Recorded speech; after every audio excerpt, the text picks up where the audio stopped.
Jakob!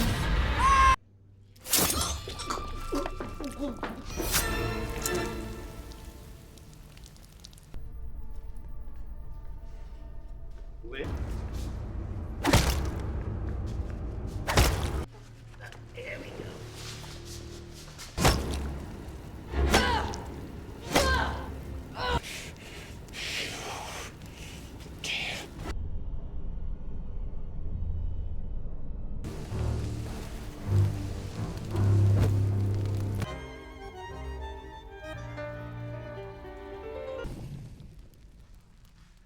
It's completely indistinguishable. Jacob! Was no ordinary teenager. Stubborn and hot-tempered, he had never truly gotten along with his stepfather, Davis. Jacob's father had passed away many years ago, and ever since, he had lived with his mother and Davis. On the surface, Davis seemed friendly and kind, but Jacob always had doubts about his intentions. He felt something terrible was going to happen someday, something that would shatter his life even more. One day, after getting into a fight at school, Jacob was expelled. His family didn't seem to care much. They had grown accustomed to Jacob's behavior, dismissing it as part of who he was. As a consequence, Davis decided to enroll Jacob in a new school, far away, deep in a forest. The school, a place that seemed completely isolated from the world, was nothing like what Jacob had expected. This school was different from any other. There were only 2 teachers, 1 watchman, and just 5 students in total. From the first day, Jacob felt something was off. The whole place felt wrong. The strangest part of it all was that out of the 5 students, there was only 1 girl, Christine, who appeared somewhat normal. The rest of the students, however, were anything but typical. Rabbi, one of Jacob's new classmates, had a bizarre habit of eating his food through his nose. Frederick was even stranger. Whenever he got upset, he would break plates and bang his head against the wall. Jacob's roommate, Phil, looked downright dangerous. The intensity of Phil's gaze unnerved Jacob so much that he fled from the room, terrified of what might happen next. As Jacob ran out of his room in fear, he encountered Phil's parents. To Jacob's surprise, he learned that Phil had been severely burned in a fire when he was a child. The fire had left deep scars on his face. Jacob, now feeling sympathy for Phil, made the decision to befriend him, even though he was still scared of him. The teachers at the school were also an odd pair. One, Teacher Sherman, was a strict and harsh man, while the other, Mrs. Sherman, was calm and nurturing, like a mother. It was clear that the children were terrified of Teacher Sherman, especially after he punished Christine in a way that made the others tremble with fear. Christine, however, was not like the others. She had been tricked by her own family into being sent to this strange place. She had never wanted to come here, and now she was planning her escape. But Teacher Sherman's iron-fisted control made it difficult for anyone to act on their plans. She, like Jacob, felt trapped. A week passed, and Jacob and Christine began to bond. They would often talk, sharing stories and dreams, watching the stars together.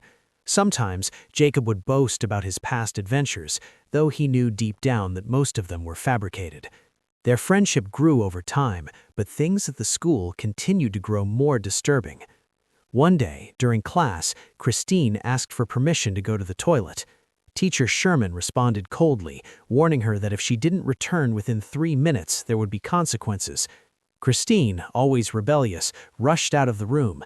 But despite returning within the allotted time, Sherman punished her. It was only later, in private, that Christine confided in Jacob. She had not gone to the toilet at all. Instead, she had sneaked into Teacher Sherman's office. There, she had hoped to steal the school's map and make her escape. However, in her search, she discovered something far more shocking. She found that Mrs. Sherman was living under a false identity. The woman they had all trusted wasn't who she claimed to be. Christine was now determined to uncover the truth about Mrs. Sherman, but time was running out. She couldn't investigate further, but the seed of suspicion had been planted. As the night drew on, a strange and unsettling noise suddenly echoed through the school. It was coming from Robbie's room. Jacob, along with Phil, rushed outside to investigate. What they witnessed in Robbie's room was beyond terrifying. Robbie, in a trance-like state, was repeatedly banging his head against the cupboard, his eyes wild with fear. The room smelled foul, as if something supernatural was at play. But the terror didn't stop there. Jacob soon discovered an even worse sight. Frederick was found hanging by a noose in the bathroom, dead. The entire school was shaken to its core. The students, horrified and confused, rushed to Teacher Sherman for answers. Despite their pleas, Sherman dismissed their concerns, stating that it was too late to call their families. He promised the call would be made in the morning. However, things took a sinister turn. Without informing anyone, Sherman took Frederick's lifeless body and drove off into the night. Christine, always the observant one, witnessed this and realized that the moment had come. This was her chance to escape. Jacob, though still terrified, felt the urge to leave as well. Together, they hatched a plan to run away under the cover of darkness. But luck wasn't on their side. As they ventured out, they encountered Sherman's car on the road. It was clear now that Sherman had never left.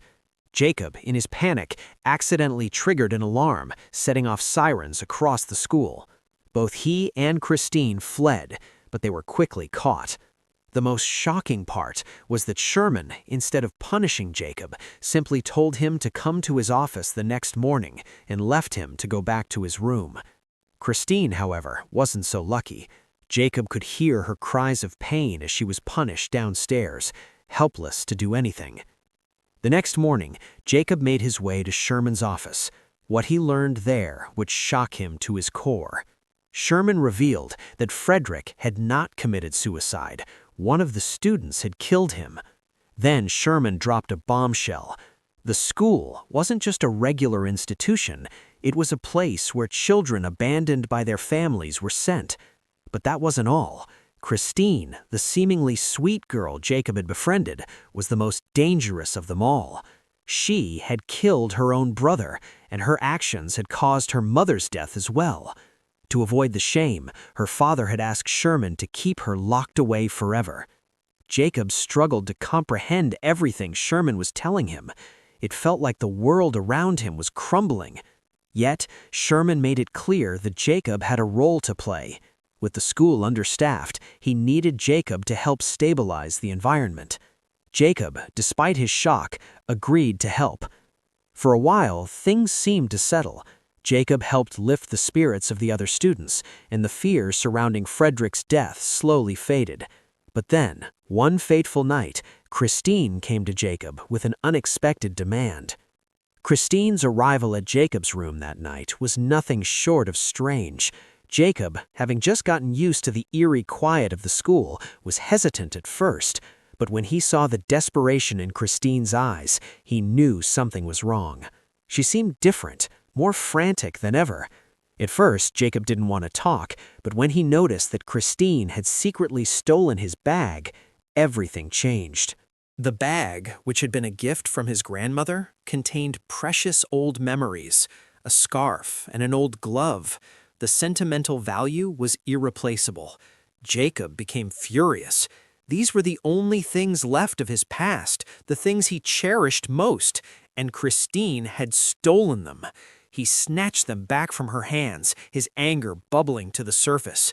He was about to storm out when Christine stopped him.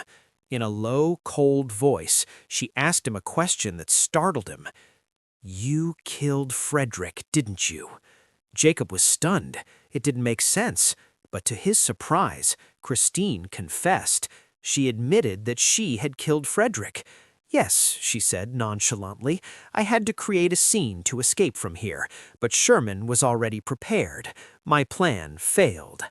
Jacob, still reeling from the shock of it all, was left speechless. The truth was far darker than anything he could have imagined. Christine then made an odd request. She demanded Jacob dress up like a girl. Jacob was immediately repulsed by the idea and flatly refused. But Christine, with a cruel gleam in her eye, threatened him. "If you don't do it, I'll finish Rabbi." Jacob's heart sank. He knew what she meant. There was no way out of this. Left with no choice, Jacob reluctantly agreed. His face, delicate and soft, already resembled that of a girl, but now, with Christine's persistence, it became even more feminine. Christine took it upon herself to do Jacob's makeup, lipstick, blush, kohl, everything. When she was done, Jacob truly looked like a girl. But that wasn't enough for Christine. Her demands kept coming. "Now, do a dance with some hip moves," she said. With the knife in her hand, Jacob knew there was no escape. He had to comply. With a feeling of utter humiliation, Jacob swayed his hips, forced to follow Christine's bizarre orders. Christine, in turn, cut her own hair and joined him, dancing with the same eerie energy. The atmosphere in the room grew even stranger. Jacob could sense the twisted pleasure Christine was getting from this. He knew something was wrong, but his fear of what might happen next kept him frozen. He had to get out, and when the chance came, he took it. Jacob pushed Christine away with all his strength, overpowering her for a brief moment. But the strange thing was, Christine didn't seem to mind. In fact, she seemed to enjoy the struggle, as though her pain was a source of twisted satisfaction. Everything had become bizarre and unsettling. Jacob, disturbed by the whole experience, rushed out of the room. He had to leave. He couldn't be a part of this any longer. But just as he was walking down the hallway, he heard a loud noise coming from Rabbi's room. His heart dropped. The nightmare was far from over. Jacob ran toward the noise and burst into Rabbi's room, only to find the unimaginable. Rabbi, who had seemed so out of control before, was now lying lifeless on his blood-soaked sheet. Jacob's stomach turned. He felt sick and terrified, unsure of what was happening or how to stop it. The once seemingly normal school had descended into chaos, and Jacob was trapped in the middle of it. In a panic, Jacob rushed to check on the other children, hoping that at least they were safe. To his relief, they were all fine. But then he heard voices coming downstairs. Quietly, Jacob crept down the stairs, his heart racing in his chest. What he saw there would change everything. Sherman and Mrs. Sherman were talking in hushed tones, their conversation hushed but intense. Jacob didn't know what they were discussing, but the conversation seemed important, even dangerous. Jacob didn't want to risk being seen, so he quietly hid behind a cupboard. What he heard next made his blood run cold. Mrs. Sherman, the seemingly kind and gentle woman, had blood on her hands. She had murdered Ravi. The very woman who had always appeared nurturing and affectionate was the one who had killed him. When Mrs. Sherman went to dispose of Ravi's body, Jacob followed her, hoping to get some answers. But what he found next was even more terrifying. Jacob followed Mrs. Sherman to the school's basement. There, he saw Frederick's body still lying around, but the horrors didn't end there. In a nearby fridge, there was another woman's corpse. Jacob's breath caught in his throat. The truth was becoming clear. The real teachers at the school weren't alive anymore. They were the ones whose bodies were hidden away. Sherman and Mrs. Sherman were imposters, pretending to be the teachers, while the real ones had already been murdered. Suddenly, Jacob heard footsteps approaching. He quickly hid behind a cupboard, his heart hammering in his chest. The last thing he wanted was to be caught. A few moments later, Mrs. Ashman entered, dragging the lifeless body of Ravi. Jacob barely managed to suppress his terror as he tried to sneak out of the basement unnoticed. But the situation only worsened. Standing in front of him now was Sherman, along with another woman, Ravi's ex-wife. It was then that the truth began to unravel. Ravi's ex-wife had ordered his death. She had been the one to hire Sherman to kill him. After their divorce, she had taken care of Ravi on her own, but his illness had drained her financially, emotionally, and physically. In the end, the doctors had given up, and she had made the decision to give him peace. She thought killing him would bring him peace, but instead it had led to a chain of tragic events. But the woman's regret came too late. By the time she returned to take her son, it was already too late. Mrs. Sherman had killed Ravi to erase all the evidence, and when guilt began to torment Mrs. Ashman, she came back to take Ravi's body, but it was too late. Jacob listened in horror as Mrs. Sherman killed her, making sure no one would find out the truth.